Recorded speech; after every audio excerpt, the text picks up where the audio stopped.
Olá, eu sou o professor Fernando de Química e esse vídeo é sobre soluções tampão, aquele que você escolheu na Batalha dos Conteúdos da semana passada lá no Instagram. Seja bem-vindo, você está no Chemical.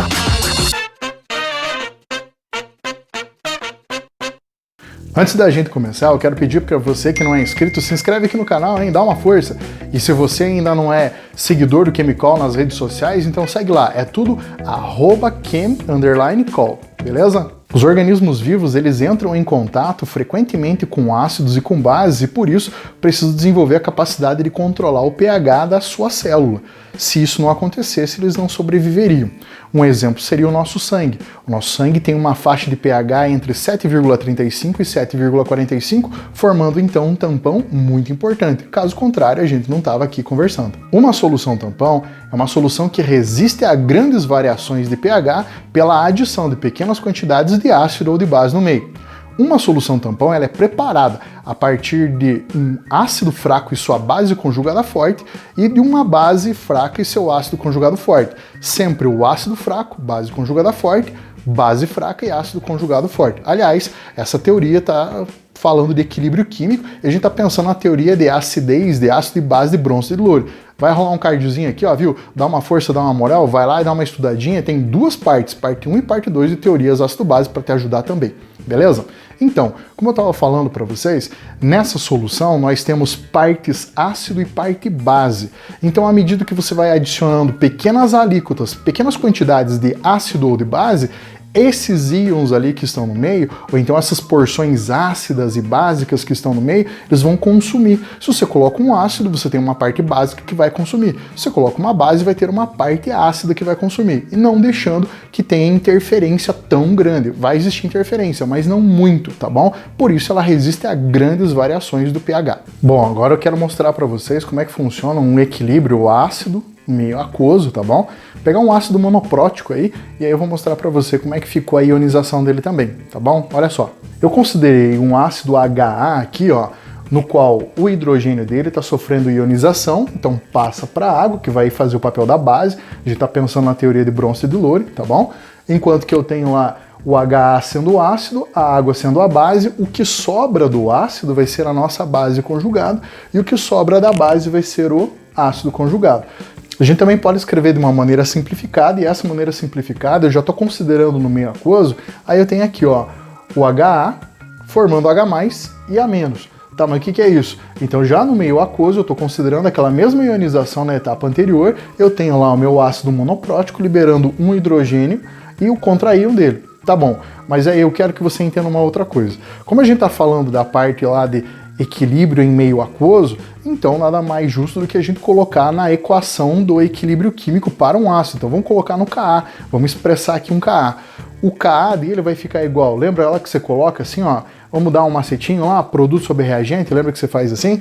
Então eu coloco lá o hidrogênio, coloco lá a quantidade que eu tenho lá de contraíam também, tá bom? Os produtos, e aqui eu tenho o meu ácido. Então ficou assim, ó, produto sobre reagente. Tá, professor, mas e por que você chegou nesse ponto do equilíbrio químico aqui da constante? Bom, eu vou utilizar a expressão da constante agora para transformar ali numa equação no qual eu possa buscar o pH, uma vez que eu tenho a concentração dos íons de hidrogênio. Então eu posso fazer a dedução e achar o pH de uma solução tampão, para a gente poder preparar uma solução tampão a partir da informação do pH, utilizando essa constante de equilíbrio do ácido. Então, pessoal, a partir daquela constante ácida de um ácido genérico monoprótico, eu vou determinar então o pH dele. Quer ver, ó? Quais são as etapas? Aqui eu tenho a minha constante. Então o que eu vou fazer? Eu vou isolar o hidrogênio. Operação matemática simples aqui, a concentração de íons de hidrogênio. Eu separei desse termo, tá bom? Agora o que eu vou fazer? A gente vai aplicar menos log. Para quem não lembra, o menos log é o operador P, tá bom? Então quando você fala pH, pKa, pOH, o operador P, ele é menos logaritmo daquele número, tá bom? Menos logaritmo daquele termo, aliás, tá bom? Agora olha só, eu tenho aqui, ó, aplicado menos log do Ka, então menos log do hidrogênio, da concentração do hidrogênio, aí propriedade do logaritmo, multiplicação vai se tornar soma, aí eu tenho aqui essa parte, olha, eu tenho ainda a minha relação, ó, entre a base conjugada, esse A-, e o ácido que eu coloquei lá no meio, tá bom? Então eu vou tirar lá menos log de concentração da base conjugada com o ácido que eu estou utilizando no meio. Se menos log é operador P, então eu vou colocar um P ali para marcar esse operador em todo mundo que tem menos log que eu posso fazer isso. Nesse caso, menos log de Ka vai ser o pKa, igual menos log de H+, então vai ser o pH, o potencial hidrogênio iônico. E aí eu tenho mais esse termo aqui. Então nesse caso seria menos o logaritmo de base conjugada por ácido. Agora eu vou fazer um rearranjo só dessas etapas aqui para deixar isolado o pH. Então nessa equação aqui, ó, o que eu fiz? Eu peguei e mantive o pH desse mesmo lado aqui e joguei esse termo menos log da concentração da base conjugada pelo ácido para o outro lado. Então eu isolei, deixei o pH isolado ali. Com isso eu tenho pH igual a pKa mais o logaritmo da concentração de base conjugada dividido pelo ácido, tá bom? Mas tudo bem, se você estiver trabalhando com uma solução básica, dá para fazer a mesma coisa? Dá. Só que a diferença é que vai ficar assim, ó, POH no lugar de pH, PKB no lugar de pKa, e aqui onde você tem o logaritmo da concentração de base conjugada por ácido vai ficar invertido, vai ficar ao contrário. Onde eu tenho base conjugada vai ficar ácido conjugado, e onde eu tenho o ácido vai ficar a base, tá bom? Essa é a equação de Henderson-Hasselbalch, só que, claro, adaptada para um tampão ácido. Para o tampão básico, basta você jogar no POH, como eu acabei de falar.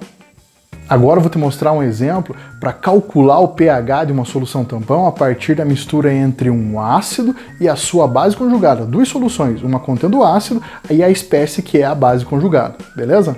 Qual o valor do pH de uma solução tampão que foi preparada pela mistura de 50 ml de ácido acético 0,2 mol por litro com 150 ml de acetato de sódio 0,02 mol por litro?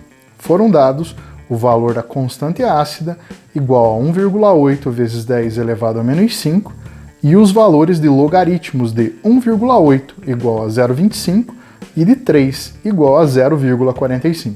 Nesse exercício eu vou calcular o pH da solução tampão, então é um tampão ácido porque eu estou utilizando um ácido e a sua base conjugada, mesmo a base sendo conjugada do tipo forte, porque o ácido é fraco, ainda assim é um tampão ácido. O ácido que eu vou utilizar é o ácido acético e a fonte da qual eu vou utilizar a minha base conjugada vai ser o acetato de sódio. Acompanhe.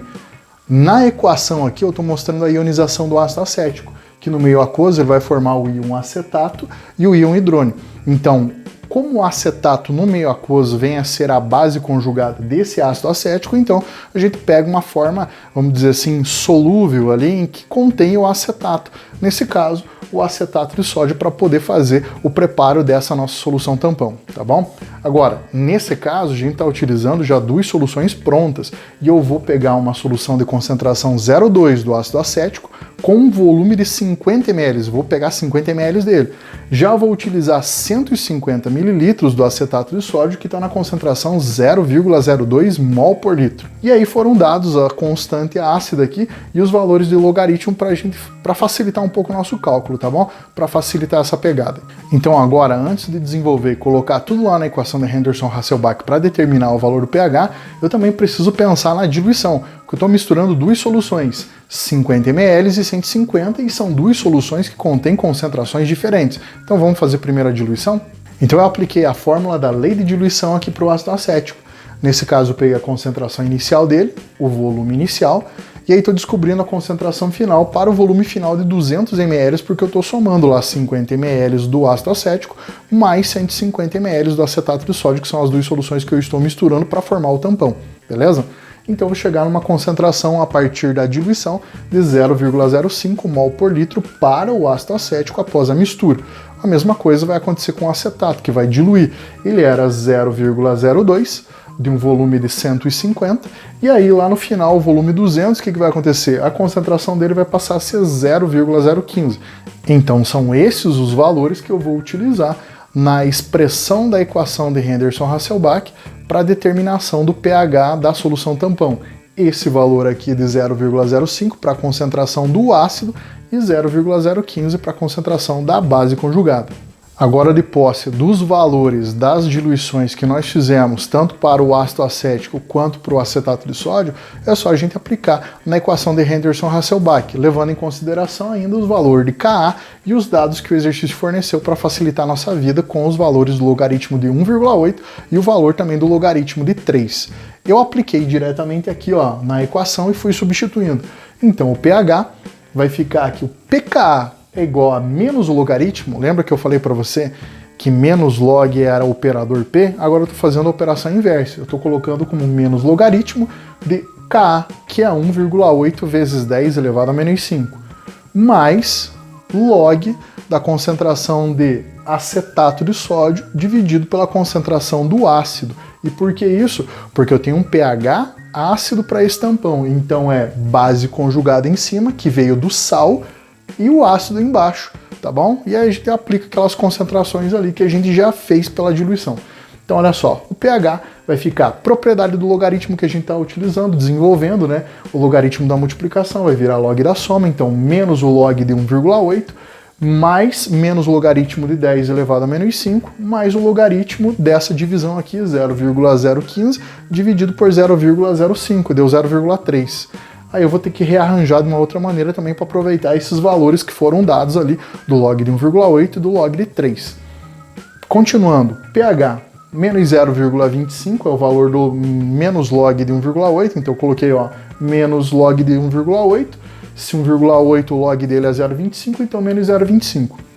Menos log de 10 elevado a menos 5 é 5. Então agora, quando eu somei menos 0,25 com 5, deu esse 4,75. E vou repetir aqui, no lugar de log de 0,3, eu vou colocar log de 3 vezes 10 elevado a menos 1. E aí eu vou desenvolver. O log de 3 vezes 10 a menos 1 é o mesmo que o log de 3 mais o log de 10 a menos 1. Se eu tenho o valor do log de 3 também, é só a gente aplicar. Lembra que o termo anterior era 4,75, que eu estava somando o log de 1,8 menos o log de 1,8 mais o log negativo de 10 elevado a menos 5? Então, 4,75 mais o log de 3, que é 0,45, somando esses dois aqui você vai ter 5,2, e o log de 10 a menos 1 é menos 1. Então 5,2 menos 1 vai te dar 4,2. E esse é o valor do nosso pH, o que faz todo sentido porque nós estamos falando de uma solução tampão do tipo ácida. E aí, tá gostando do vídeo? Vamos fazer o seguinte? Parte número 2, eu vou te ensinar como é que você, a partir do pH pré-determinado, vai utilizar quantidades de 2 soluções tampão para poder fazer a determinação dessas quantidades na qual você vai compor a tua solução. Então, como preparar uma solução tampão a partir de 2 soluções que você já tem. Descobrir a proporção entre uma solução e outra para você fazer o tampão no pH que você deseja. Beleza? Essa foi a parte número 1 de soluções tampão. Na número 2 a gente vai resolver exercício. Até semana que vem aqui no Chemical. Beijo na mãe!